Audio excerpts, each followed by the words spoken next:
Si no entendemos esto, no podemos entender el Apocalipsis. Y no podemos entender lo que está pasando en el mundo. ¿Por qué? Porque solamente así entendemos que cuando después del año 34, cuando el pacto fue confirmado con muchos, cuando se terminó de cumplir la profecía de las 70 semanas de Daniel 9, cuando Cristo confirmó el pacto con muchos, cuando ya se dio la transición del Israel antiguo, literal, al Israel simbólico, espiritual, del nuevo pacto, todas las veces que en la Biblia, en la profecía, habla de Jerusalén, ya no se refiere a la Jerusalén de Medio Oriente, donde ahorita están bombardeándose con Irán. Ya no se refiere a eso. Cuando en el Apocalipsis habla de Jerusalén, se refiere ya a la Jerusalén celestial, espiritual, celestial, divina. Cuando en el Apocalipsis habla de judíos o habla de tribus, ya no se refiere literalmente a lo antiguo. Eso ya hace 2000 años pasó. Ahora se refiere al pacto. Jesús dijo, estamos en este mundo, pero no somos de este mundo. Esta tierra no es nuestro hogar. Estamos aquí transitoriamente. Somos como peregrinos y extranjeros. Estamos esperando una patria celestial, un mundo mejor. La Biblia lo llama la Canaán celestial. Vamos a ver juntos el pasaje de Hebreos capítulo 11. Vamos a ver la experiencia de Abraham y vamos a ver cómo Dios lo sacó de la tierra de Ur, de Caldea, de Babilonia, para llevarlos a la tierra prometida, la tierra donde fluye leche y miel, donde hay abundancia y seguridad. Hebreos capítulo 11 nos habla acerca de la fe.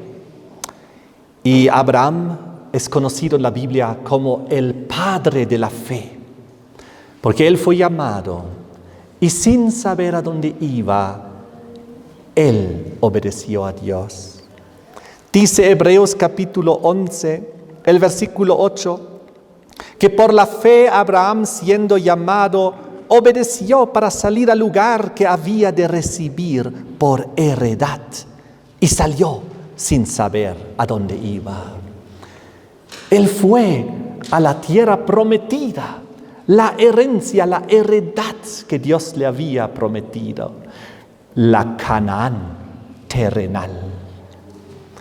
Dice el versículo 9 que por la fe habitó en la tierra prometida cuando finalmente llegó. Pero ¿saben cómo era su experiencia cuando estaba en la tierra prometida? Dice que vivió ahí como en tierra ajena, morando en cabañas con Isaac y Jacob, herederos juntamente de la misma promesa. Qué interesante, él vivía ahí como en tierra ajena. Entonces, a pesar de que llegó al lugar que Dios había prometido, ese no era el destino final.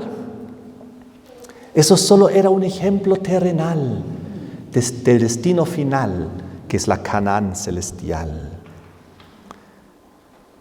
Por eso dice en el versículo 10, porque él esperaba ciudad con fundamentos, cuyo constructor y hacedor es Dios. Él sabía, esta tierra de Canaán terrenal no es la morada definitiva, porque Dios ha preparado algo mejor, algo divino, algo celestial, algo eterno. Y entonces en el versículo 13, conforme a la fe, murieron todos estos, los patriarcas, los profetas, sin haber recibido lo prometido. Lo miraron de lejos, dice la Biblia, creyéndolo, saludándolo, confesando que eran peregrinos y extranjeros sobre la tierra.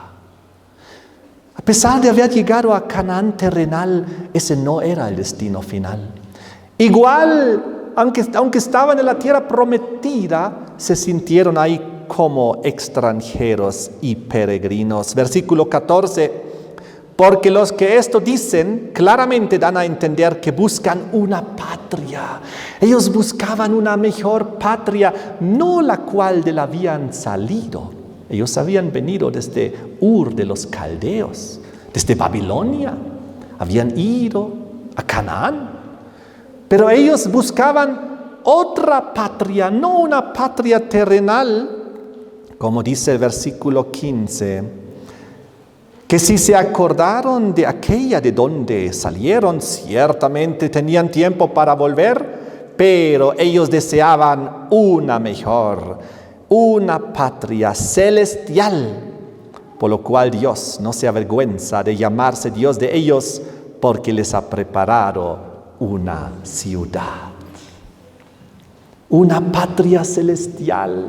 Y nosotros de la misma manera estamos aquí en la tierra, como peregrinos y extranjeros, pero estamos esperando una patria celestial, divina, celestial, mejor, eterna, la cual Dios ha preparado. Él nos ha preparado, dice ahí, una ciudad.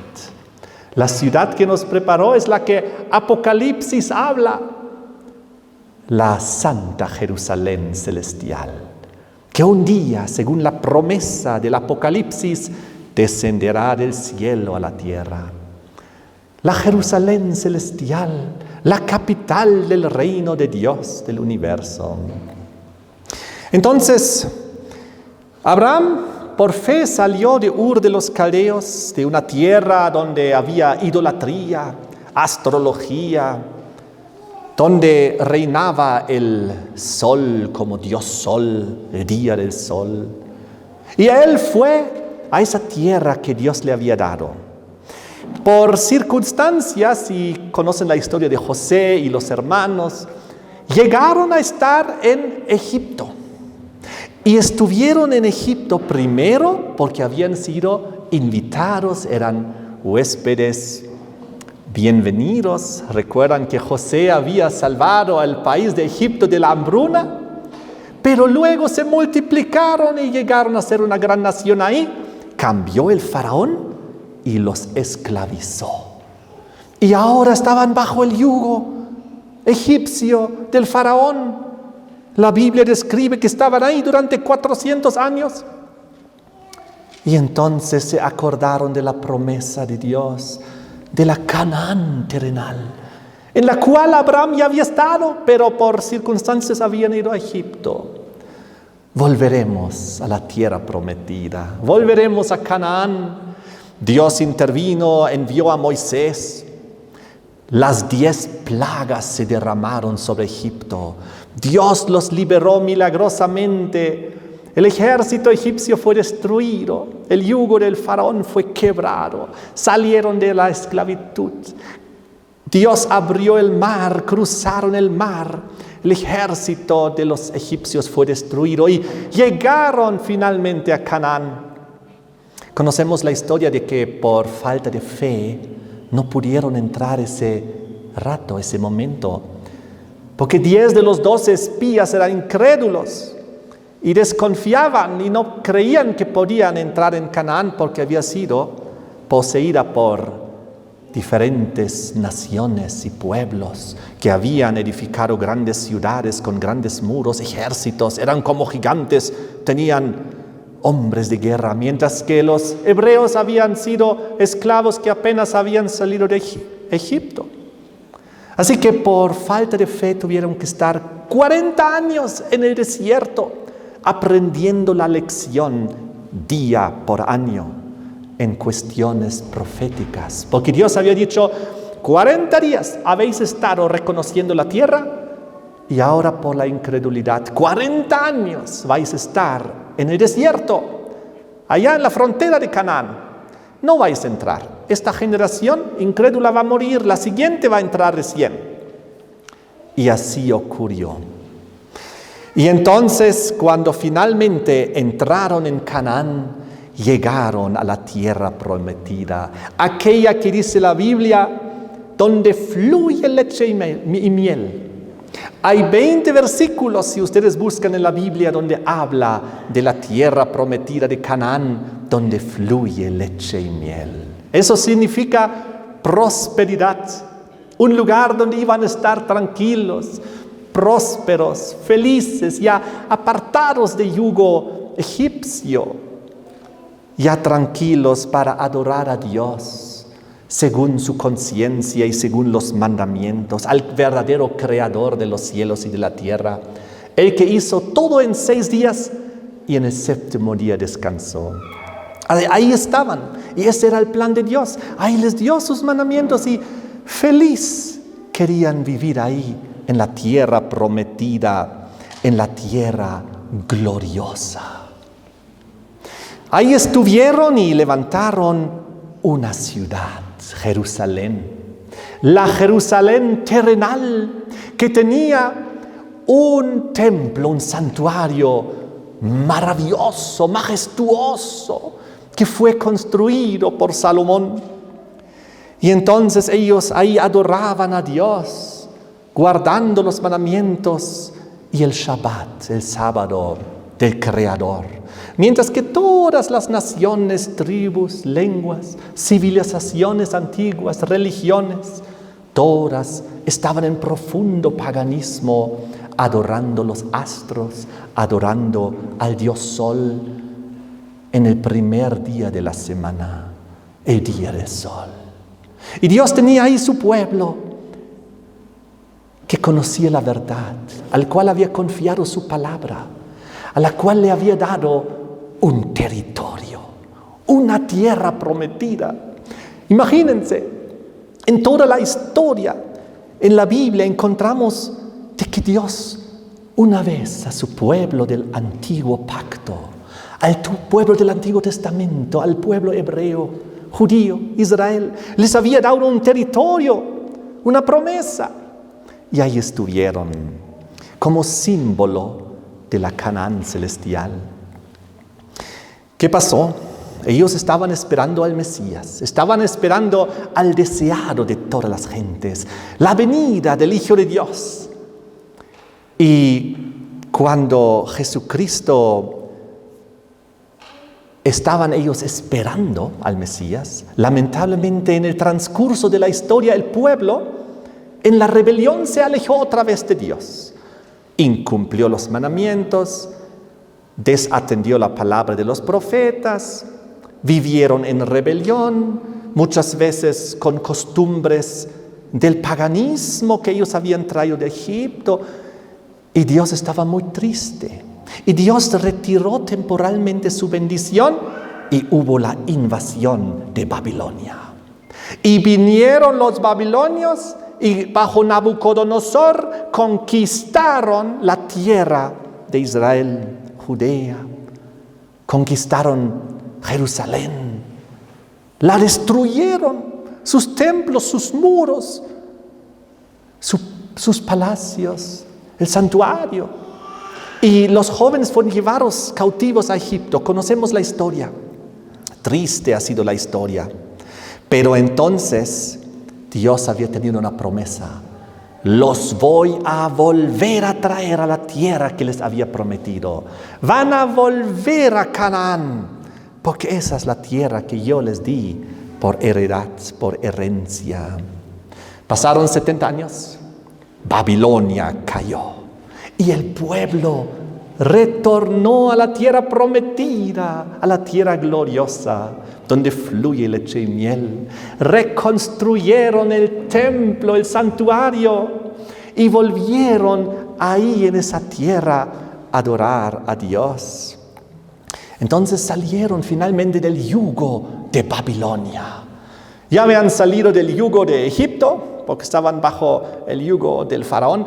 Ahora habían salido ya del yugo de Babilonia y volvieron a la tierra prometida.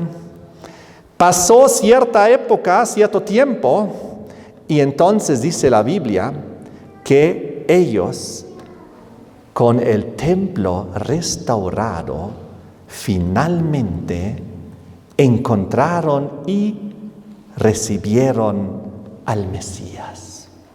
Jesús llegó, nació, bajo un imperio romano que tenía ya bajo tributo al pueblo hebreo. Jesús nació y Herodes, cuando escuchó de que el rey de los judíos estaba por nacer o estaba naciendo porque vinieron los sabios del oriente, ordenó la matanza de todos los niños de la región, la matanza de los niños de Mateo 2, versículos 13 y 16, para matar a Jesucristo tan pronto como naciese. Pero Dios intervino, huyeron, escaparon, el ángel les dijo. Después volvieron cuando Herodes había muerto. Jesús a los 30 años es bautizado, ungido por el Espíritu Santo. Como paloma se manifestó encima de él la voz del cielo: he aquí mi Hijo amado, en quien tengo complacencia. Y comenzó el ministerio de Jesucristo como el Mesías. El Mesías significa también el Cristo. Y ambos significan el ungido. Finalmente llegó el Mesías tan esperado. Y ahí estaba predicando al pueblo y dando buenas nuevas. Cuando los discípulos le mostraban a Jesús, lleno de orgullo, el hermoso templo que habían reconstruido, Jesús dijo las palabras fuertes: aquí no quedará piedra sobre piedra que no será derribado. Eso lo podemos encontrar en Mateo 24, versículos 1 y 2. Los discípulos quedaron confundidos. ¿Cómo que este hermoso templo acaso va a ser destruido? Y le preguntaron acerca de esto.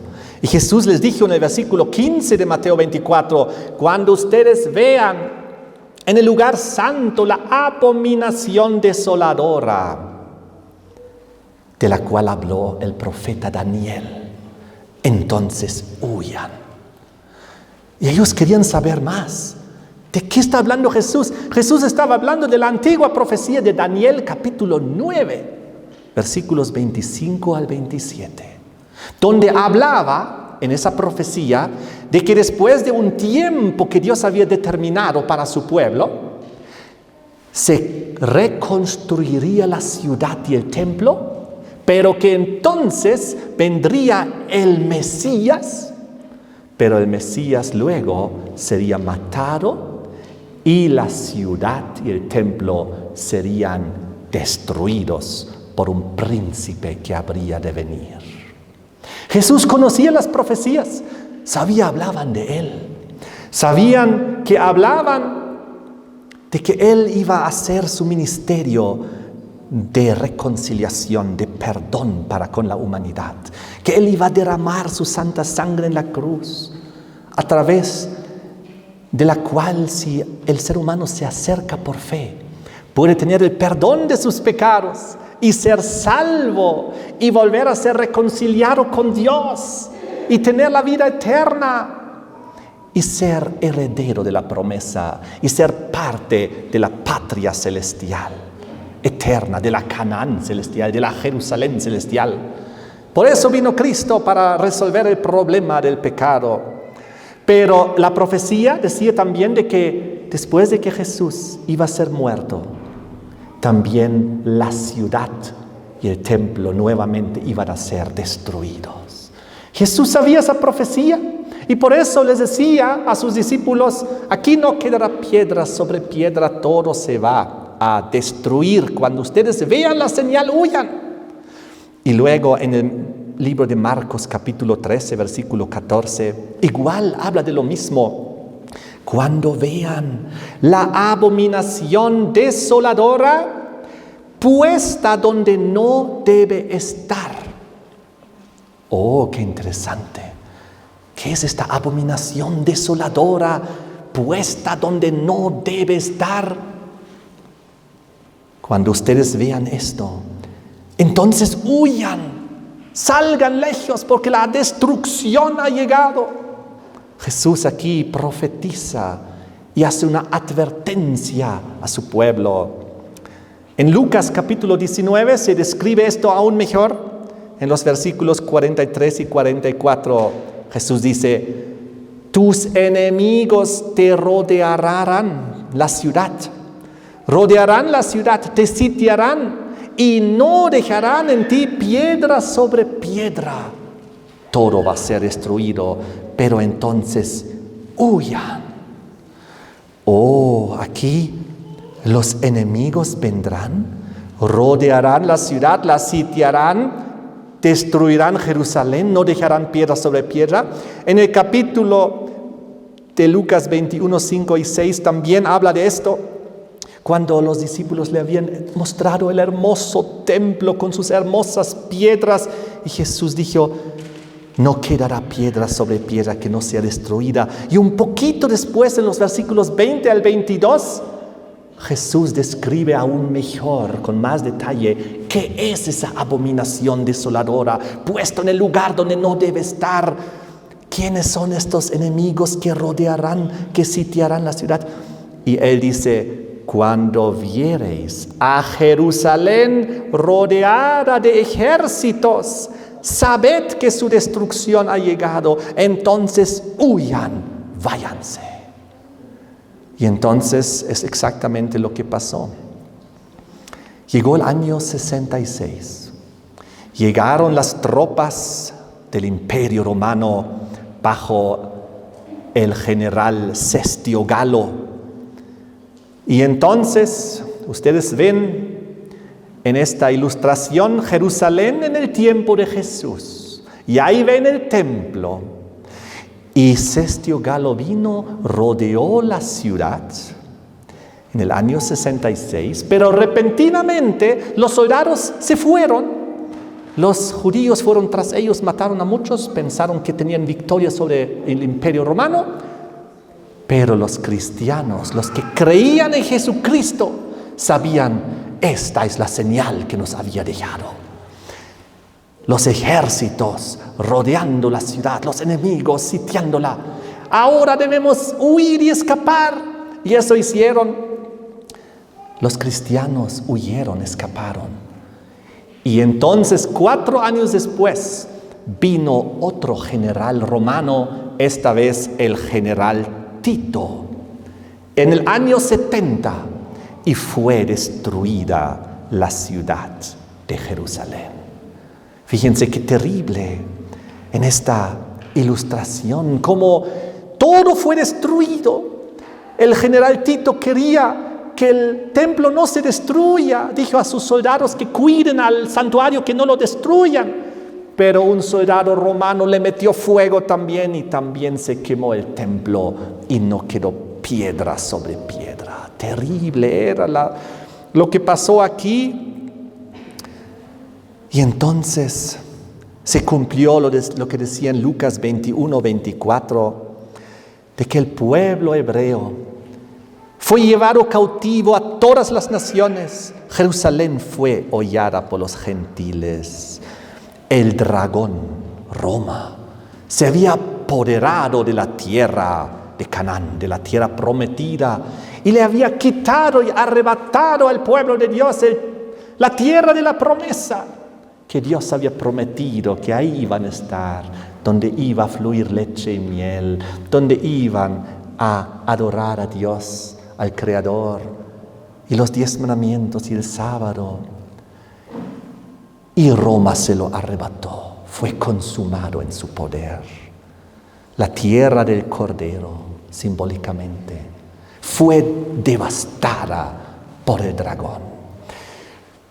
Les cuento que en aquel entonces, cuando en Daniel 9, los versículos 25 al 27, hubo la profecía antigua 600 años antes, casi 700 años antes de la destrucción de Jerusalén, donde decía que iba a venir el Mesías príncipe y que luego la ciudad y el templo iban a ser destruidos por un príncipe que iba a venir, Roma, porque fue bajo el Imperio Romano que ocurrió esto.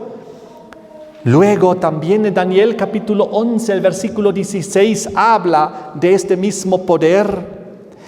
Aquel príncipe que vendría, aquel que vendrá, que estará en la tierra gloriosa la cual iba a ser consumida en su poder. Oh, la tierra gloriosa, consumida en el poder de Roma. A eso se refirió también la profecía de Daniel capítulo 8, el versículo 9, cuando vemos el surgimiento del poder del cuerno pequeño, Roma. En el versículo 9, primero en sus conquistas horizontales del imperio pagano romano, donde dice que conquistó el sur, el oriente y la tierra gloriosa. Porque Roma, cuando se expandió para ser potencia mundial, conquistó el sur, conquistó Egipto, conquistó el oriente, Siria, y conquistó la tierra gloriosa, Judea, que se volvió una nación tributaria del imperio romano, ya no libre, ya no soberana. Herodes, traducido es, si ustedes buscan en el internet, viene de Hordos y significa dragón rojo o dragón de fuego. Roma, a través de un Herodes y detrás de la cual estaba el diablo, quería destruir a Jesucristo. Porque en la Biblia, en Apocalipsis 12, versículo 9, el diablo es representado como el gran dragón, como el dragón. Pero el diablo también utiliza a potencias mundiales. Por ejemplo, utilizó a esta potencia de Roma, que es descrita como el dragón. Si ustedes leen en Apocalipsis 12, los versículos 1 al 5, encuentran una mujer pura y ahí está a punto de nacer un hijo. La mujer pura con las 12 estrellas encima de su cabeza. La simbología del pueblo de Dios, porque una mujer es representación de una iglesia, de un pueblo de Dios, con las 12 estrellas que representan las 12 tribus de Jerusalén, de Israel. Jesús estaba por nacer, porque la mujer estaba encinta, dice ahí la profecía, pero el gran dragón se paró frente a la mujer para devorar a su hijo tan pronto como naciese. Porque cuando Jesús finalmente nació, el diablo quiso ya matarlo desde un inicio, utilizando al dragón. Y el dragón en aquella época era la potencia del imperio romano y representado por Herodes, que significa Hordos, el dragón de fuego o el dragón rojo.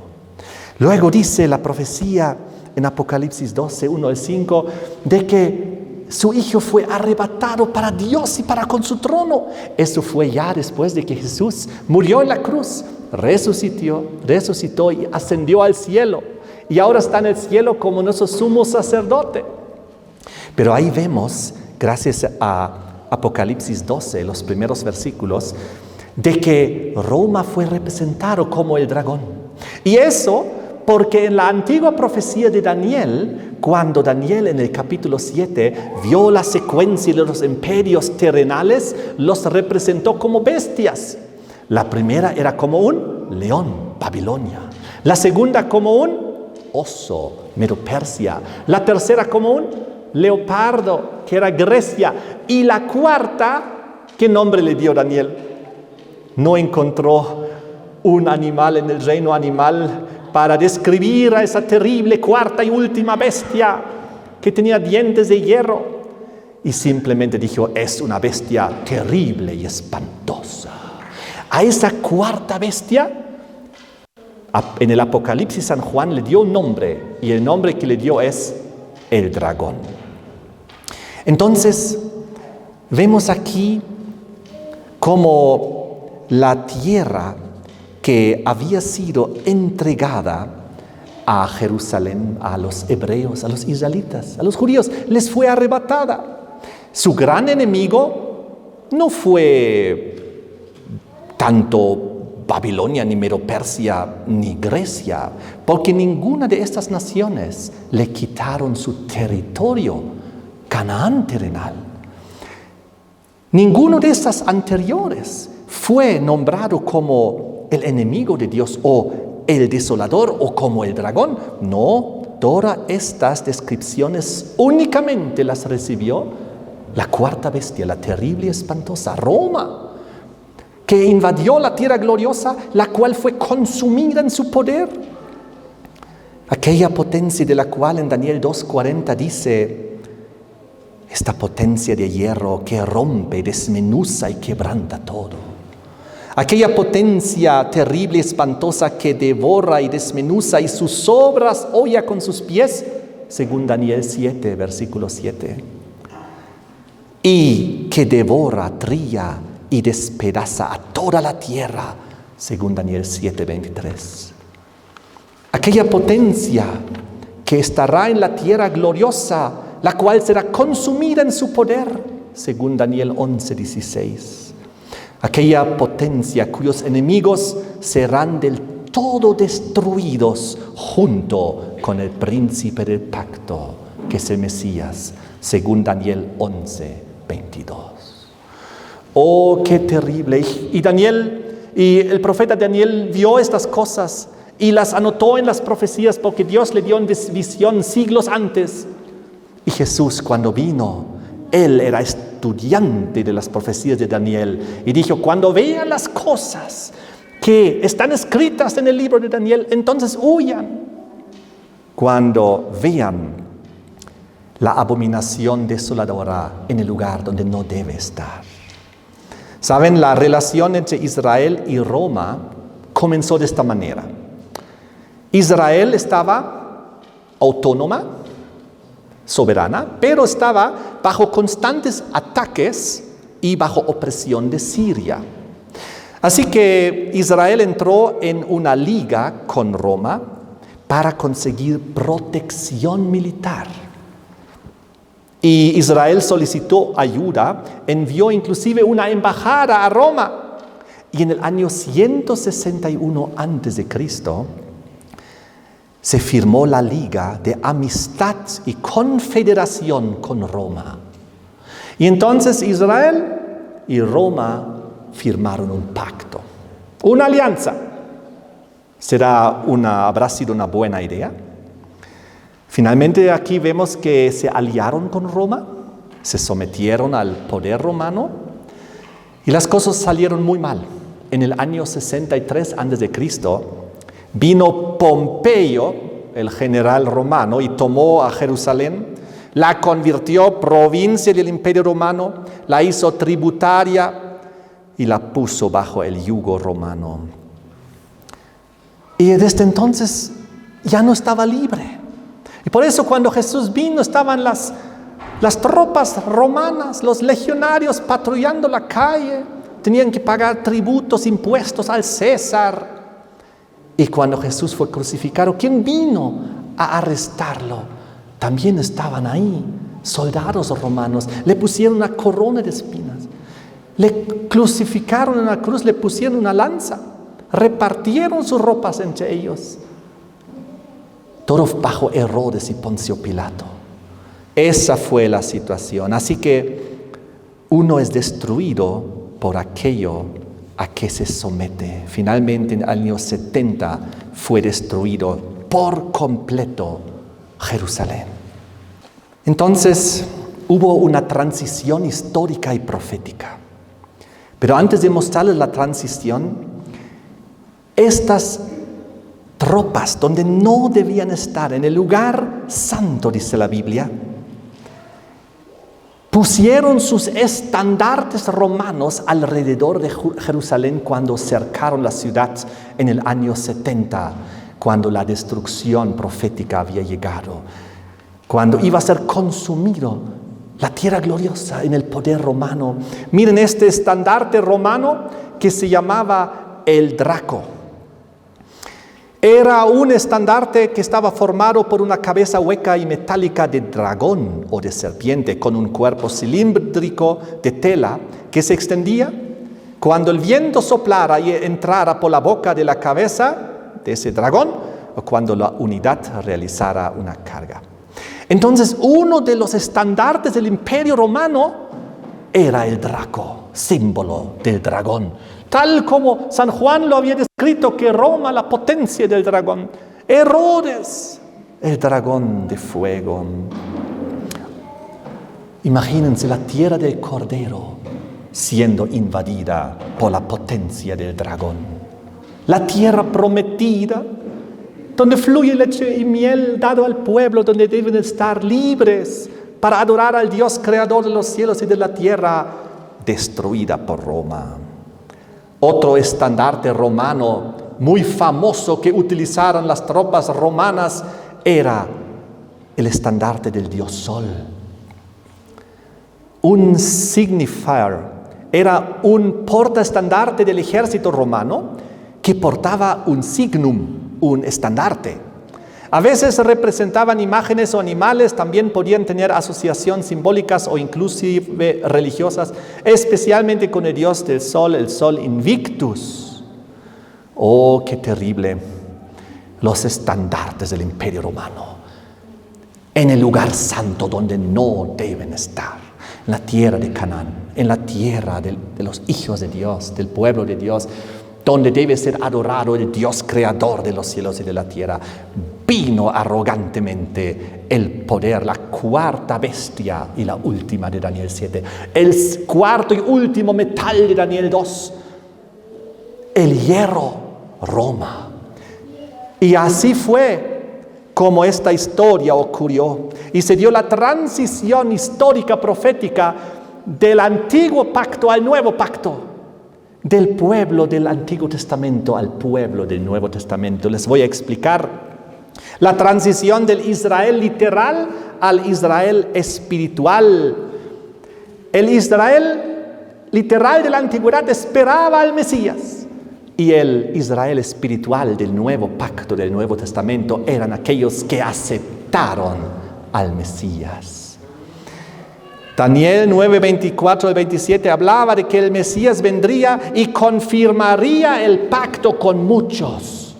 Ustedes saben que el pueblo hebreo no en su totalidad aceptó a Jesucristo como el Mesías.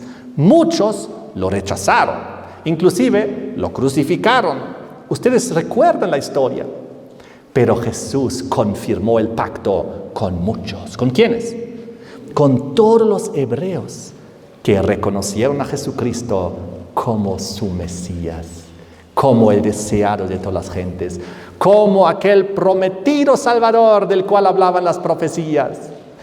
Y entonces, en Mateo 23, versículos 37 y 38, Jesús lloraba y decía: Jerusalén, Jerusalén, vuestra casa os es dejada desierta.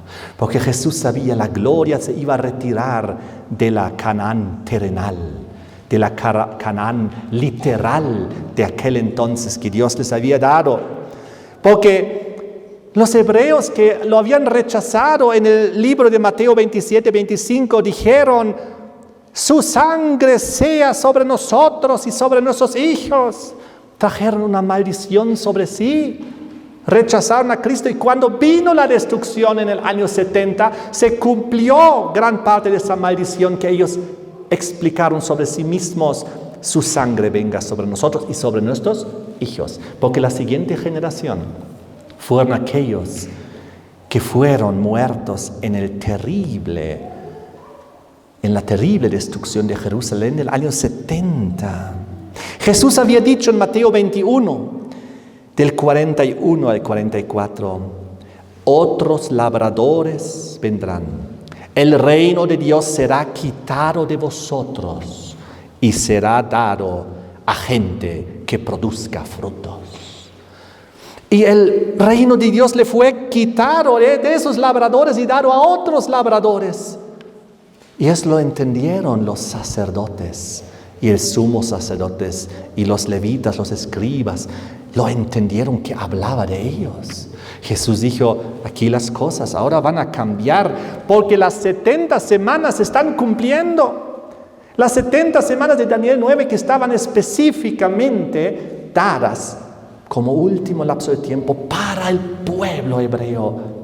70 semanas están cortadas y determinadas para Jerusalén, para el pueblo de Dios, para la santa ciudad. Pero ese tiempo iba a terminar, pero Cristo iba a confirmar el pacto con muchos, no con todos, solo con aquellos que aceptaron a Jesucristo. Y eso es lo que en la antigua profecía de Jeremías 18 hablaba. Jeremías 18 del 1 al 8, ustedes pueden leer del alfarero. Dios aparece como el alfarero divino que con el barro hizo una vasija. Pero la vasija se echó a perder en su mano y hizo con el mismo barro una segunda vasija. Eso era la simbología de que el pueblo hebreo, el primer pacto, el pueblo del Antiguo Testamento, donde Dios quería formar algo tan hermoso, se echó a perder en su mano, pero con el mismo barro formó el pueblo del nuevo pacto, del Nuevo Testamento, con todos aquellos que aceptaron a Jesucristo como su Mesías. Y ellos fueron llamados los cristianos. ¿Sabían ustedes eso? De que los primeros que fueron llamados cristianos fue la iglesia primitiva en Hechos 11:26, donde por primera vez los llamaron los cristianos porque seguían a ese Cristo, a ese Mesías, a Jesús. ¿Y quiénes eran los que fueron llamados los cristianos? Todos aquellos con los cuales había Cristo confirmado el pacto. Todos los judíos que habían aceptado a Jesucristo como su Mesías. Miles de judíos, de hebreos, de israelitas que siguieron a Jesucristo como su Mesías. Con ellos Dios formó la segunda vasija. Con ellos confirmó el pacto. Ellos fueron llamados los cristianos. El verdadero judaísmo, el remanente del judaísmo, que era el verdadero judaísmo que aceptó a Jesucristo, llegó a ser el verdadero cristianismo. La iglesia primitiva, constituida solamente por judíos que habían aceptado a Jesús como su Mesías, porque Jesús mismo era judío, los discípulos eran judíos, los apóstoles eran judíos, María era judía, los primeros miles de conversos, todos eran judíos que habían aceptado a Jesús como su Mesías. Con ellos se confirmó el pacto. Y eso era la iglesia primitiva. Y eso era el verdadero judaísmo que llegó a ser el verdadero cristianismo. La iglesia primitiva. ¿Qué pasó? ¿Cómo lo describe Apocalipsis 12, 1 al 5? Lo que vimos hace unos instantes. La mujer, la iglesia, con la corona de 12 estrellas, que en primera instancia representaban las 12 tribus sobre la cual fue fundada el pueblo del antiguo pacto. Pero entonces dice que cuando Jesús nació, murió y luego resucitó, ascendió al cielo, y luego dice la mujer fue perseguida, recuerden en Apocalipsis 12, durante 1260 días. Los 1260 años de la Edad Media. ¿De quién estamos hablando ahora? Ya estamos hablando de la mujer del nuevo pacto. Ya estamos hablando del Israel espiritual. Ya estamos hablando de la iglesia, la segunda vasija que el Señor formó a base de los 12, esta vez apóstoles. Eso es lo que también describe Apocalipsis 21. Si ustedes leen Apocalipsis 21, versículo 12, habla de que la Santa Jerusalén tendrá 12 puertas, la celestial, representando a las 12 tribus de Israel. Pero luego también dice que la Santa Jerusalén tendrá en el versículo 14 12 cimientos. Y esos 12 cimientos representan los 12 apóstoles. Porque Dios de ambos pueblos hizo uno. De ambos pueblos hizo uno. Les voy a leer cómo era esta transición del Israel literal al Israel espiritual. ¿A quién pertenecemos nosotros? Al Israel espiritual, simbólico. Y ahora les voy a leer los versículos. En Primera de Pedro, capítulo 2, versículo 9 y 10, dice: vosotros, hablando los gentiles, que en otro tiempo no erais pueblo, pero ahora sois pueblo de Dios. Gálatas 3, versículos 9, 28 y 29. Ya no hay judío ni griego. Todos vosotros sois uno en Cristo Jesús. El que aceptó a Cristo Jesús llegó a ser una unidad. Sin importar si tienes sangre judía o sangre gentil. Somos uno en Cristo. Si vosotros sois de Cristo, dice, ciertamente sois linaje de Abraham. Nosotros somos de Cristo, ¿correcto? Porque le hemos aceptado como nuestro Mesías, lo cual nos convierte a nosotros en linaje de Abraham. Tú eres linaje de Abraham, aunque quizás no lo seas por la sangre, porque eso ya no importa. Ahora es por la fe y por el Espíritu. Mira aquí, heredero según la promesa. Tú ahora eres heredero según la promesa. ¿Y cuál fue la promesa? De que irás a heredar Canaán. Irás a heredar la tierra prometida, donde fluye leche y miel. Y irás a morar en la Jerusalén, pero no en la terrenal, sino en la celestial, divina, eterna. Miren cómo sigue la historia en Romanos 9, 6 al 8. No todos los que descienden de Israel son israelitas. Habla ahora de forma literal.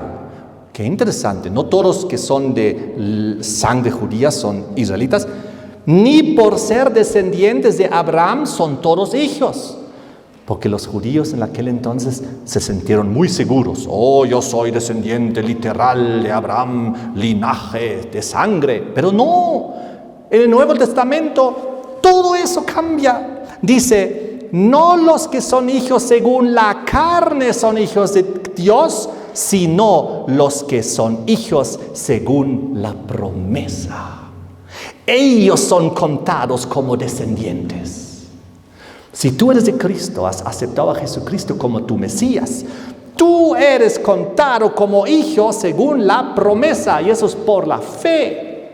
Por eso nuestro padre de la fe es Abraham. Y ellos son contados como descendientes. Tú eres descendiente de Abraham. Tú eres descendiente de Abraham. Por la promesa, por la fe. Romanos 2, 28 y 29. No es judío el que lo es exteriormente en la carne, sino que es judío el que lo es en el interior, en el corazón y en el espíritu. ¿Y saben cómo nuestro amigo Jacob se convirtió en Israel? ¿Recuerdan cómo fue? En el libro de Génesis 32, versículo 28. Ahí indica que Jacob, que significaba engañador, porque había robado a su hermano la primogenitura con un plato de lentejas muy rico, ¿recuerdan? Él huyó, pero entonces él toda su vida estaba con mala conciencia, porque él era Jacob, él era engañador y vivía bajo el temor de la venganza de su hermano, de que iba a morir. Entonces, cuando él sabía, su hermano viene a su encuentro con 400 soldados, hombres, él estaba con mucho temor de que iba a morir perdido, como engañador, como en el pecado, sin haberse reconciliado. Es ahí donde se le acercó el ángel en la noche. Pero él no sabía que era un ángel al inicio, y luchó toda la noche, hasta que se dio cuenta, esto no es un hombre con el cual yo lucho, es un ángel. Lucho contra Dios. Y es ahí donde el ángel le dio un golpe y no podía caminar bien, pero se aferró al ángel porque él sabe, estoy luchando contra Dios. Y él dijo, no te voy a soltar hasta que tú me bendigas. ¿Recuerda la historia? Génesis 32. Y entonces se aferró al ángel y no lo quería soltar. Finalmente recibió la bendición. Y eso representaba la reconciliación con Dios.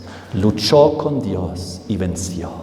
¿Y saben lo que pasó? Ahí le fue cambiado el nombre. Ahí le dijo el ángel, ya no te llamarás Jacob, ya no te llamarás engañador, ahora te llamarás Israel. Y Israel significa vencedor, porque tú has luchado contra Dios y has vencido.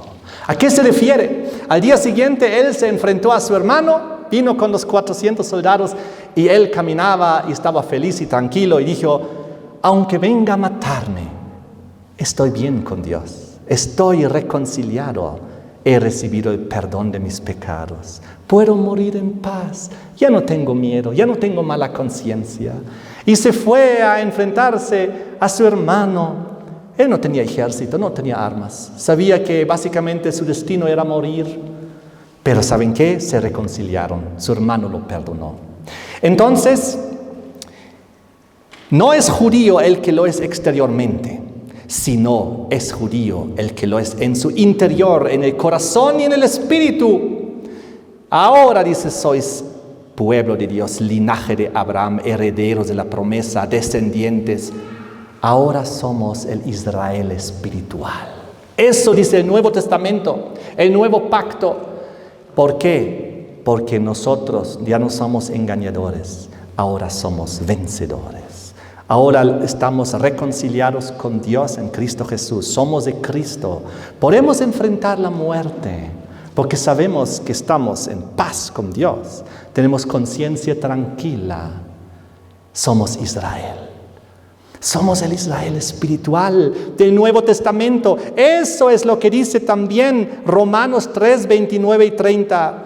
Dios de judíos, que los justificados por la fe a los circuncidados, pero también Dios de los gentiles, los justificados por la fe a los incircuncidados. Lo mismo.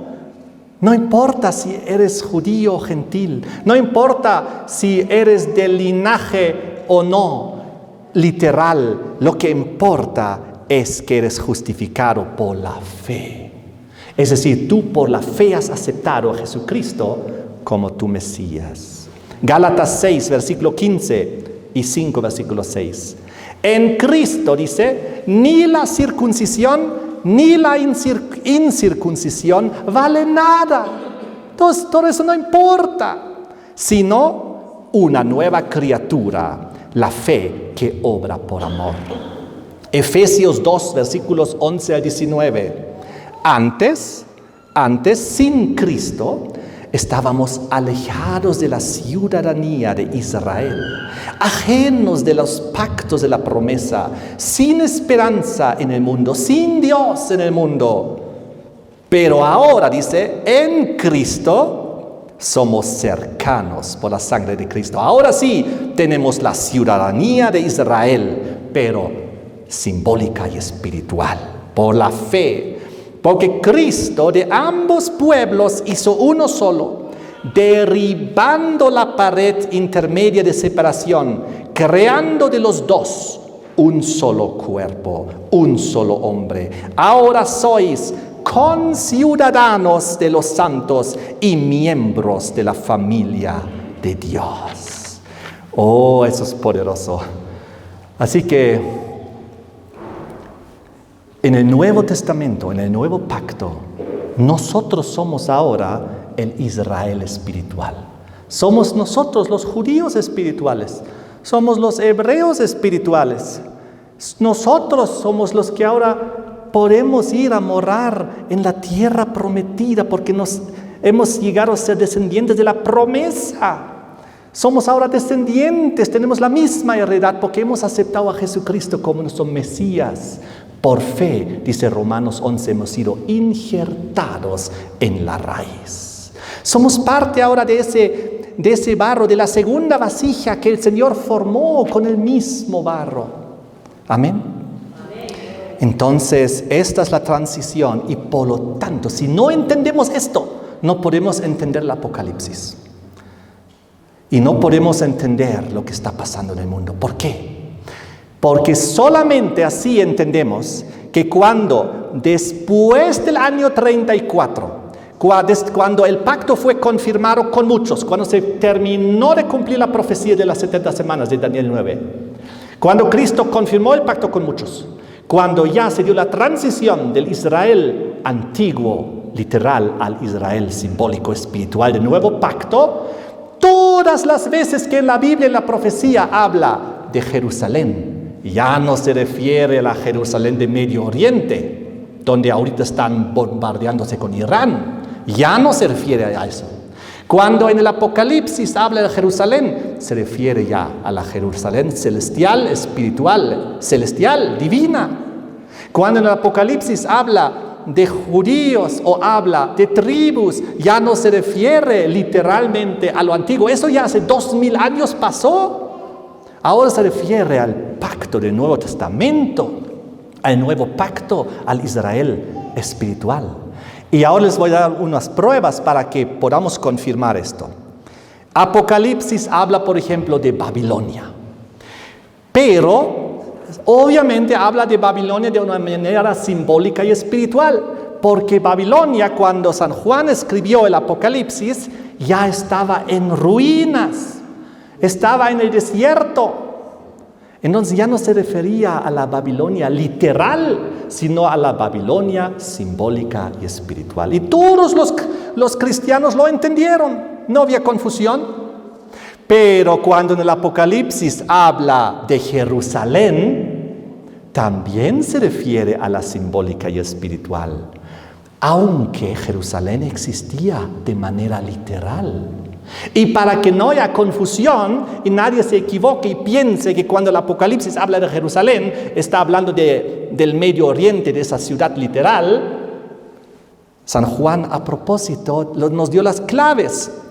3 veces aparece Jerusalén en el Apocalipsis. Una vez en Apocalipsis 3, versículo 12. Otra vez en Apocalipsis 21, versículo 2. Y otra vez en Apocalipsis 21, versículo 10. Y las 3 veces que Jerusalén en el Apocalipsis aparece, cada vez San Juan, para que nadie se equivoque, escribe la nueva Jerusalén. No la antigua, no la del Medio Oriente, no, la nueva Jerusalén. Además escribe la Jerusalén celestial. Ojo, no estoy hablando de la Jerusalén literal, no, estoy hablando de la Jerusalén celestial. Y también dice, la que desciende del cielo. La literal no va a descender del cielo. Entonces la cosa está muy, muy clara. Por lo tanto también, cuando en el Nuevo Testamento habla de la tierra gloriosa en las profecías del tiempo del fin, ya no habla de la tierra gloriosa de antaño, de la Canaán terrenal del Medio Oriente, no. Ahora habla de otra tierra gloriosa, la del nuevo pacto, la del Nuevo Testamento, la del Israel espiritual, la de la segunda vasija. ¿Saben?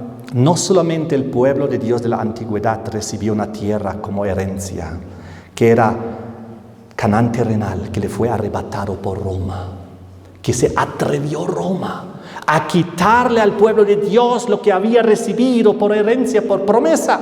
La tierra donde fluye leche y miel le fue arrebatado en el año 70 por la potencia del dragón, por Roma.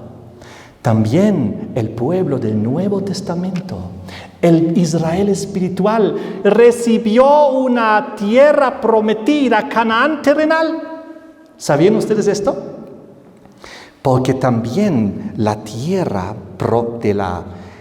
también el Israel espiritual, simbólico del nuevo pacto, la segunda vasija, el cristianismo, también necesitó una tierra prometida. Y ahora les voy a contar de la tierra prometida del Nuevo Testamento.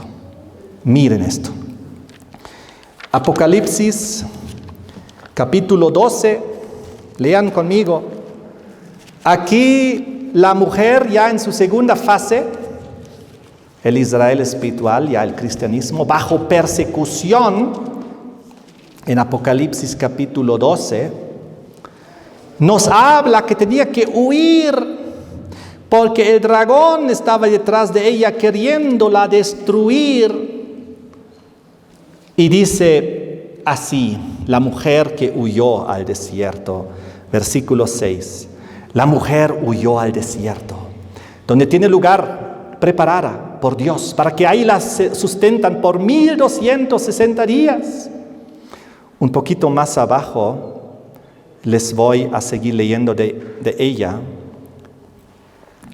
donde dice en el versículo 14, y fueron dadas a la mujer 2 alas de la gran águila, para que de la presencia de la serpiente volase al desierto, al lugar donde es sustentada por tiempos y la mitad de un tiempo. La serpiente echó su boca tras la mujer, agua como un río. Pero ¿quién viene a ayudar a la mujer? Versículo 16. Y la tierra ayudó a la mujer. Y la tierra abrió su boca y sorbió el río que había echado el dragón de su boca. ¿Quién ayudó a la mujer? La tierra. Había también para la mujer perseguida de la Edad Media durante tiempo, mitad de un tiempo, 1260 días que se convierten en años en la profecía, la soberanía papal en Europa, que comenzó en 538 y nos llevó a 1798. Durante ese tiempo, el pueblo del nuevo pacto estaba bajo persecución. ¿De quién? De Roma. Roma la quería destruir bajo la Inquisición, pero Dios le dijo, te voy a dar una tierra prometida. La tierra te ayudará. Un lugar vas a escapar, huir, donde tú vas a encontrar libertad religiosa, donde no te van a perseguir. La tierra prometida del nuevo pacto, del Nuevo Testamento, para la segunda vasija, para el cristianismo, para el Israel espiritual, también recibió una tierra prometida que la iba a ayudar, donde iba a encontrar prosperidad, donde iba a fluir leche y miel, donde iba a poder seguir a Dios y adorar a Dios según dictan su conciencia y en libertad. De eso habla Apocalipsis capítulo 13, el versículo 11, cuando surge la bestia de la tierra del Cordero, la segunda tierra del Cordero. Apocalipsis 13, versículo 11. Después vi otra bestia que subía de la tierra que había ayudado a la mujer, donde la mujer pudo escapar y huir frente a la Inquisición medieval. Y dice, tenía 2 cuernos semejantes a las de un cordero. La tierra prometida a la mujer perseguida del Nuevo Testamento. La tierra del Cordero, la segunda tierra gloriosa, esta vez la del tiempo del fin, como ahora veremos en unos instantes. Y dice que ahí tenía como 2 cuernos semejantes a las de un cordero. Oh, libertad religiosa, libertad civil. ¿Saben de qué tierra estamos hablando? ¿Saben a dónde han ido escapando los cristianos perseguidos durante la Edad Media? ¿Saben qué han encontrado y descubierto? América. Les voy a hablar de Estados Unidos, el país de la libertad religiosa. Unas cuantas citas les voy a mostrar aquí lo que pasó en la historia. Los Estados Unidos de Norteamérica fueron fundados por cristianos europeos perseguidos por su fe. Ellos inmigraron a Norteamérica para encontrar un lugar donde se respetaban sus creencias y donde existía la libertad religiosa. Les voy a leer unas cuantas citas de este libro, Compendio de la Historia Americana. Dice, la primera nación que se estableció allá en Norteamérica, en Estados Unidos, fue Francia, que en 1562 fundó en la Florida una colonia con los hugonotes, que víctimas de las persecuciones se vieron obligados a refugiarse en el Nuevo Mundo. Los puritanos del Mayflower se disponen a embarcarse para la América del Norte. Dice así, la región de Nueva Inglaterra comenzó a ser poblada regularmente en 1620 por los puritanos expatriados, quienes después de obtener una concesión de la Compañía de Londres y fueron a los Estados Unidos, habían sido expatriados. Miren lo que dice esta cita. A consecuencia de las persecuciones religiosas de Europa medieval, durante los 1260 años de la profecía, donde Roma con la Inquisición hacía estragos al cristianismo y donde El cristianismo puro que quería hacer según la Biblia, la voluntad de Dios, estaba bajo persecución, inquisición. Dice, a consecuencia de estas persecuciones religiosas, miles de familias inglesas llegaron a las colonias, donde se respetaban sus creencias. Las colonias de Nueva Inglaterra, así se llamaba Estados Unidos, formado por hombres y familias de trabajo, inteligentes, de gran moralidad, en el que privaban las ideas de democracia, gente de fuerte personalidad, que lo arriesgaba todo para salvar sus condiciones religiosas. Y así se fundaron los Estados Unidos bajo la Constitución, que en Filadelfia se sancionó, una de las constituciones más liberales del mundo, fundada en principios de justicia y libertad. ¿Saben lo que dijeron los primeros americanos, los estadounidenses? Dijeron, queremos un país sin papa y sin rey. Es decir, libertad religiosa, libertad civil. Los dos cuernos de cordero. Queremos una nación cristiana donde nadie nos va a decir lo que vamos a creer y que nos van a imponer una religión. Y queremos una nación donde nadie, un rey, un monarca nos va a dictar lo que tenemos que hacer. Queremos una democracia, república del pueblo. Así se fundaron los Estados Unidos y la primera enmienda, 5 libertades. El Congreso no hará ley alguna por la que adopte una religión. Estados Unidos va a ser por siempre sin una religión definida. Aunque es una nación cristiana, no vamos a imponer el cristianismo como religión para que no haya persecución. Miren esto. También dice libertad de palabra, de imprenta, libertad para reunirse pacíficamente y para pedir al gobierno reparación de agravios. El honorable Enrique Estabrook, hablando ante la Asociación de Abogados en Connecticut, dijo, en este gran continente, Dios había mantenido oculto en un pequeño mundo aquí, con un nuevo cielo y una nueva tierra, donde habían pasado las cosas viejas. Vino gente de muchas naciones, de diversas necesidades y credos variados, pero unidos de corazón y alma y espíritu por un mismo propósito, y edificó un altar a la libertad, el primero que se construyera jamás o que se pudiera construir, y lo llamó la Constitución de los Estados Unidos. ¿Saben? Antes de los Estados Unidos, todas las bestias que encontramos en las profecías, el león, el oso, el leopardo, la terrible espantosa y otras, todas eran bestias que perseguían porque no había libertades, porque reinaban dictadores, monarcas, reyes que sacaban leyes religiosas que perseguían, y de repente, por primera vez en la historia, se levantó una nación de la tierra como un cordero, como Cristo, una nación de libertad. Miren esto. Cuando ciertos grupos religiosos pidieron que el reconocimiento explícito del único Dios verdadero y de Jesucristo se incluyese en la Constitución, lo pedido fue negado. Y Thomas Jefferson, uno de los fundadores, dijo, la inserción fue rechazada por una gran mayoría en prueba de que quería abarcar con el manto de su protección, es decir, la Constitución, a todos, al hindú, al judío, al gentil, al cristiano, al mohametano, al hindú y al infiel, es decir, hasta al ateo, de toda denominación. Es decir, Estados Unidos, tierra de la libertad religiosa, aquí nadie va a ser perseguido aunque crea diferente como yo. Una nación, separación de iglesia y Estado, libertad. Aquí está la Comisión de Asuntos Judiciales de la Cámara de Representantes de Estados Unidos, 1874.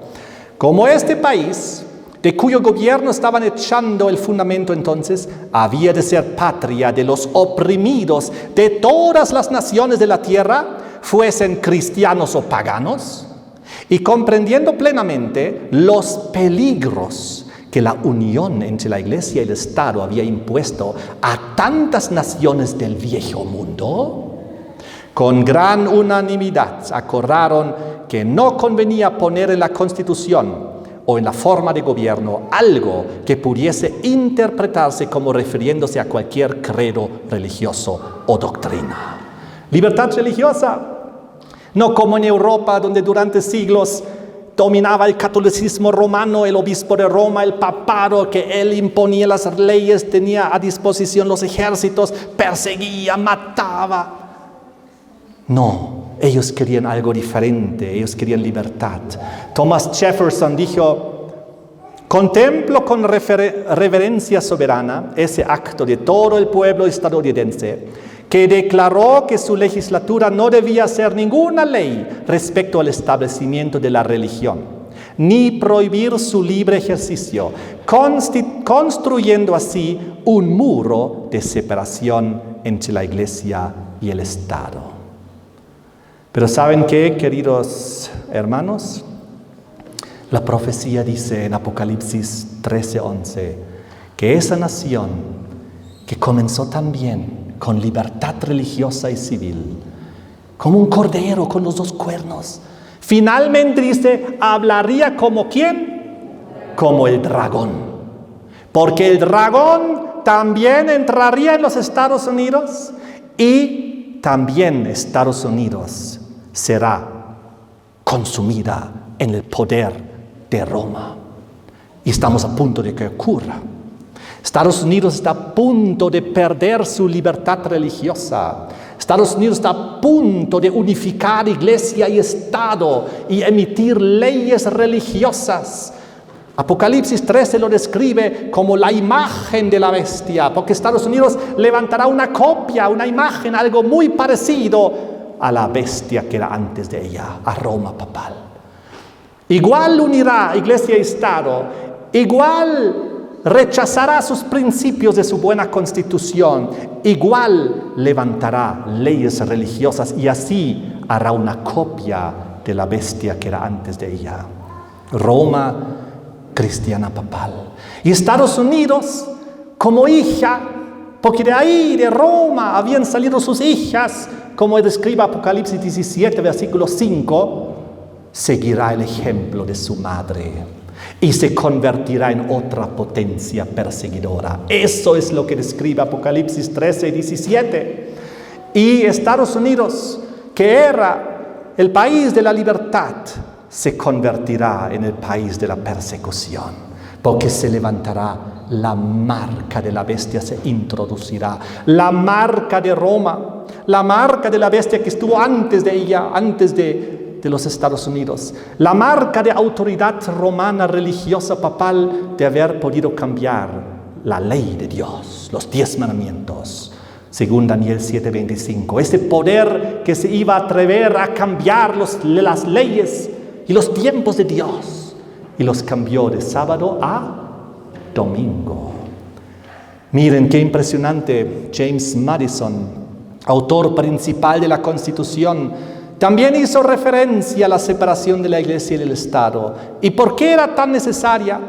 El propósito de la separación de la Iglesia y del Estado es mantener para siempre alejadas de estas costas de Estados Unidos la lucha incesante que ha empapado el suelo de Europa con sangre durante siglos. Todas esas guerras religiosas, todo ese derramamiento de sangre, las persecuciones, las inquisiciones. Miren, el paso más importante que se ha dado en la causa del progreso humano lo constituye la separación total y definitiva de la Iglesia y del Estado. Y analizando las consecuencias devastadoras de la unión de Iglesia y Estado medieval europea, dijo John Milton: la Iglesia es menos una religión que una tiranía sacerdotal armada con los despojos del poder civil de que se ha adueñado, tomando como pretexto la religión contra los preceptos del mismo Jesucristo. Es lo que pasa cuando Iglesia y Estado se unen y los religiosos están por encima de los políticos y les dictan las leyes religiosas que deben decretarse, y las minorías religiosas que creen diferente aparecen bajo persecución y así se establece una tiranía sacerdotal con los despojos del poder civil de las cuales se ha adueñado. Saben, Estados Unidos llegó a ser para mucha gente la tierra prometida. Si ustedes buscan en internet, la expresión Estados Unidos, la tierra prometida, se refiere a la percepción histórica de que Estados Unidos representaba un lugar de refugio, de oportunidades para inmigrantes y colonos, especialmente aquellos que buscaban escapar de persecuciones religiosas o económicas.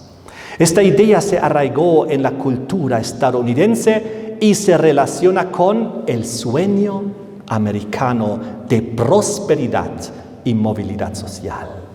Estados Unidos, tanta gente lo ve como la tierra prometida, el lugar donde puedes ser próspero, el sueño americano, donde tú puedes triunfar.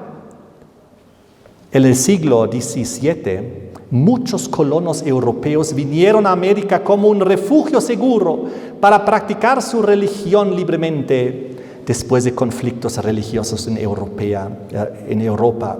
La expansión hacia el oeste, durante la expansión territorial, la disponibilidad de tierras a bajo costo, $1 por acre, fomentó la idea de que Estados Unidos como una tierra de oportunidades para todos, una tierra donde fluye leche y miel, una tierra de prosperidad, una tierra de libertad, una tierra prometida del nuevo pacto, del Nuevo Testamento. El sueño americano, esta idea vinculada a la posibilidad del ascenso social y económico, se convirtió en un símbolo de la identidad nacional estadounidense, la Nueva Jerusalén. Qué interesante, en la mitad de la palabra Jerusalén, USA, Estados Unidos. Los puritanos que llegaron a Estados Unidos, la Nueva Jerusalén fue un tema importante en la colonización puritana, que era una de las ramas del protestantismo que huyó a Estados Unidos, de Nueva Inglaterra en el siglo XVII. Los puritanos se inspiraron en los pasajes del Apocalipsis sobre la Nueva Jerusalén, que interpretaron como un símbolo del nuevo mundo. Los puritanos se veían a sí mismos como los constructores de la Nueva Jerusalén en la tierra. Esta idea fue fundamental para el nacionalismo estadounidense. También la Iglesia de los Santos de los Últimos Días, de la misma manera, ellos consideran que América del Norte es el lugar de la Nueva Jerusalén como Sion. Y si ustedes buscan en internet, hay muchos lugares llamados Jerusalén en los Estados Unidos. La Jerusalén de Arkansas, la Jerusalén de Maryland, la Jerusalén de Michigan, la Jerusalén de Nueva York, la Jerusalén de Ohio, de Rhode Island, la Jerusalén de Virginia y muchas otras más. Y Apocalipsis 13 nos da ese panorama. Porque Apocalipsis 13 nos habla y nos presenta las dos bestias. La primera, que era Roma cristiana papal del antiguo mundo. La segunda, que surgió de la tierra prometida, donde los protestantes perseguidos podían huir y llegar a esa tierra prometida. Una tierra representada como la tierra del Cordero, de libertad. Pero Apocalipsis 13 describe que lamentablemente esos dos entrarán en alianza. Y Estados Unidos seguirá el ejemplo de su madre religiosa de la cual había salido y seguirá sus huellas, implementará lo que su madre había implementado.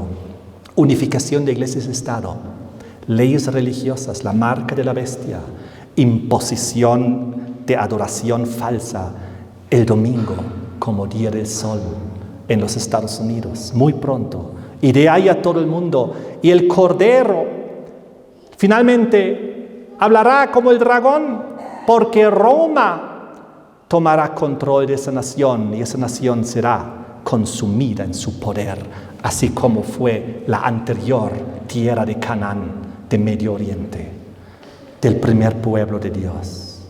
La historia se repite. Les quiero leer aquí lo que dice en Apocalipsis en Daniel capítulo 11. Si ustedes buscan en Daniel capítulo 11, verán de que en el tiempo del fin, el rey del norte se apoderará de la tierra gloriosa, invadirá la tierra gloriosa. Y eso es la tierra gloriosa del Nuevo Testamento, del Nuevo Pacto, del tiempo del fin, del Israel espiritual. Son los Estados Unidos de América, la tierra prometida, la única tierra prometida en el Nuevo Testamento, la que ayudó a la mujer durante la Inquisición medieval. Miren, Daniel 11, al final, en el versículo 40, donde nos pone en el contexto del tiempo del fin, pero en el tiempo del fin. Ustedes saben, el tiempo del fin comenzó en 1798, al cabo de la soberanía papal de los 1260 años. Ustedes conocen esto ya, lo hemos estudiado en muchos temas. En el contexto del tiempo del fin, habla aquí del rey del norte y dice en el versículo 41, vendrá ¿a dónde? A la tierra gloriosa y muchas provincias caerán. Cuando aquí habla en el tiempo del fin, 1798, nuevo pacto, Israel espiritual, ya no habla del Israel literal de Medio Oriente, donde casi toda la cristiandad está mirando equivocadamente como falso profeta. Estados Unidos está a punto de caer en las manos de Roma. Les quiero, para ir terminando, mostrando estos últimos gráficos que he presentado y preparado. Donald Trump, el nuevo Constantino, no sé si se han enterado de esto, pero hace pocos meses atrás, el clérigo de más alto rango de la Iglesia Ortodoxa griega en Estados Unidos fue a visitar a Donald Trump en la Casa Blanca, le dio una cruz y dijo, a través de su liderazgo, hablando a Trump, usted encarna los valores de nuestra fe cristiana y el amor por el Evangelio. Usted me recuerda al gran emperador romano Constantino el Grande. Es para mí un gran honor entregarle esta santa cruz. Esta cruz es el símbolo mismo que llevó a la victoria a este gran emperador romano Constantino. Como Cristo le reveló en una visión, dijo en Tutuinica, le dijo al emperador, significa, ve con esto y sé victorioso, señor presidente. Al final dice, haz invencible América. Trump, el nuevo Constantino, en la señal de la cruz, en este signo vencerás. ¿Qué hizo Constantino en el pasado? Fue Constantino que sacó la primera ley dominical en el 321. Fue Constantino que unió iglesia y Estado, el Imperio Romano. Fue Constantino que dijo, el Imperio Romano ahora es oficialmente Imperio Cristiano. Estados Unidos a punto de ser declarado oficialmente nación cristiana, contra todos los principios de sus fundadores de la Constitución, que dijeron que no debemos hacer eso para mantener la libertad. En esta señal tú vencerás la cruz. Cuando Constantino estaba en una pelea, él hizo dibujar una cruz en todos los escudos de sus ejércitos. Y el ejército romano de esta época constituía de paganos y de cristianos. Y el paganismo tenía la señal de la cruz, que la señal del dios Sol. Pero los cristianos reconocían la cruz como señal de Cristo. Al poner la cruz en todos los escudos, unió el ejército, unió paganismo y cristianismo y hizo creer a todos que es el símbolo de Cristo cuando había sido el símbolo del dios Sol. Constantino cambió la capital de Constantinopla a Constantinopla, que antes era en Roma durante siglos. Y el obispo de Roma tomó el control de Roma y llegó a ser el obispo más importante del cristianismo, llegó a ser el Papa. Todo esto pasó bajo Constantino. Muy interesante, vi en algún lugar gente hablaba la segunda venida de Trump. Muy interesante. Constantino fusionó el cristianismo con el paganismo. El Dies Solis, el venerable el Día del Sol. Ojalá que Dios nos dé todavía más tiempo de libertad. Pero en este contexto quiero decirles que Trump, antes de que hubo el cónclave, después de que fallezca el anterior Papa Francisco, Trump dijo que él quiere ser Papa. Y él publicó esta imagen en la página oficial de la Casa Blanca, donde se ve a Donald Trump como Papa, como obispo de Roma. Y en una entrevista dijo Donald Trump, me gustaría ser Papa. Eso sería mi opción número 1. Creo que sería un gran Papa. Nadie lo haría mejor que yo. Eso fue a pocos días del cónclave para elegir el siguiente obispo de Roma. Cuando yo vi esta imagen, esta fue creada por inteligencia artificial, publicada en las redes de la Casa Blanca, vista por millones. Yo dije, esto es poderoso. Esto es más que simplemente un chiste. Trump vestido de papa. Trump representa a Estados Unidos. Él representa el dirigente, el líder, el presidente de Estados Unidos, protestante. ¿Vestido de quién? Del papa. Es como si decir de que Roma está tomando control de Estados Unidos. Roma está tomando control de la Casa Blanca. El dragón está tomando control del protestantismo. Eso es como un preaviso de lo que está por venir. Esto es una imagen de la bestia en cierto sentido, porque Trump hizo aquí de sí mismo una imagen de la bestia. Ahora sabemos que la imagen de la bestia es la unificación de iglesia-estado, que aún no se ha dado, que está por venir. Y luego se emitirá la marca de la bestia, que es la ley religiosa del domingo. Pero Trump aquí ya ha hecho una imagen donde Estados Unidos es vestida de Roma. Eso es muy significativo, muy simbólico, muy poderoso. Apocalipsis 13. Y una cosa más, de repente se elige el primer papa estadounidense en la historia, en el mismo contexto. Casi nadie creía que iba a ser Robert Prevost el nuevo papa, porque tradicionalmente los papas eran de Europa. De que hubo un Papa Francisco de Argentina, de América del Sur, ya era una gran cosa.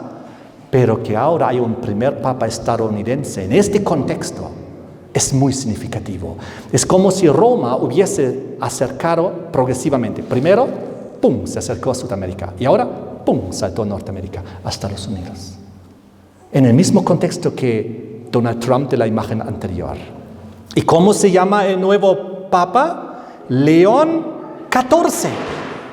Y saben ustedes que el anterior papa que se llamaba León, que era León XIII, sacó la encíclica Rerum Novarum, donde él pidió el descanso dominical para el trabajador. Y Juan Pablo II, en su encíclica Dies Domini, Día del Señor, hace referencia a la cita de León XIII, el anterior León, y este nuevo León es su directo seguidor. Y dice aquí Juan Pablo II, cuando la Iglesia ha legislado sobre el descanso dominical, una legislación que lo hiciera más llevadero y permitiera a todos santificar el día del Señor el domingo, a este respecto, mi predecesor León XIII, en la encíclica Rerum Novarum, presentaba el descanso festivo, el domingo, como un derecho del trabajador que el Estado debe garantizar. Ahora tenemos el siguiente León, que va a continuar la obra de su predecesor, hace 120 años atrás. En esa época de León XIII, en Estados Unidos estaba por dictarse la ley dominical. Era la época cuando Elena G. White estaba con vida. Era la época cuando adventistas fieles fueron ante el Congreso de Estados Unidos luchando por la libertad religiosa, impidiendo que se establezca la ley dominical de Estados Unidos. Eso fue bajo el anterior León XIII. Ahora tenemos León XIV, que obviamente va a querer continuar la obra del anterior. Y había un León X, que era el Papa de la época de la Reforma Protestante.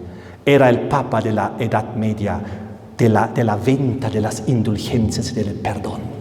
Y había otro Papa, el León I, el primer León, defensor de Roma, que él ha contribuido significativamente al desarrollo de la autoridad papal, porque León XIII, el anterior León, dijo ser Dios en la tierra. Por eso cambiar la ley de Dios, por eso imponer el día del domingo. Ahora en Estados Unidos, primer papa estadounidense, el dragón está a punto de tomar la tierra gloriosa del nuevo pacto. Estamos cerca de los eventos finales. Quiero terminar diciendo que también la segunda tierra prometida, Estados Unidos, la segunda tierra gloriosa terrenal, igual va a ser ocupada y va a ser tomada por Roma, tal como dicen las profecías, y va a ser consumida en su poder. Igual la tierra del Cordero una vez más será la tierra del dragón, cuando nuevamente la abominación desoladora estará donde no debe estar, una vez más. Pero saben, nosotros esperamos la Canaán celestial, nosotros esperamos la Jerusalén celestial, divina, eterna, y esa está por venir. Y esta, cuando venga, cuando vayamos a la patria celestial, iremos a morar a nuestro hogar eterno. Eso es nuestro destino final. Nuestro destino final no es ir a Estados Unidos y la prosperidad de esa tierra del sueño americano. No, nuestro destino final es la Canaán celestial, la patria eterna, divina, donde fluye leche y miel, donde vamos a poder adorar a Dios sin que nos persigan, sin imposiciones, sin leyes religiosas que nos impongan persecución, sin marcas de la bestia, sin imágenes de las bestias, sin números de las bestias. Vamos a estar libres. Ahí es donde nos dirigimos. Es por eso que Abraham y todos ellos que estaban en la tierra de Canaán terrenal, y los creyentes cristianos protestantes que estaban en Estados Unidos refugiándose ahí, todos ellos eran peregrinos y extranjeros en esta tierra, esperando la ciudad celestial, la Canaán celestial que Dios levantará, que Dios tiene preparado. Somos aquí solo embajadores en la tierra. Nuestra patria es celestial. Sabemos el destino que se viene sobre Estados Unidos y sobre todo el mundo. La libertad pronto se va a extinguir, pero nosotros debemos ser hijos fieles de Dios, guardando sus mandamientos, levantando la bandera del santo sábado, del cuarto mandamiento, en un mundo que está siendo tomado por el dragón. Que Dios nos bendiga, que nos dé fe, valor para seguir adelante. Que Dios nos bendiga. Amén. Amén.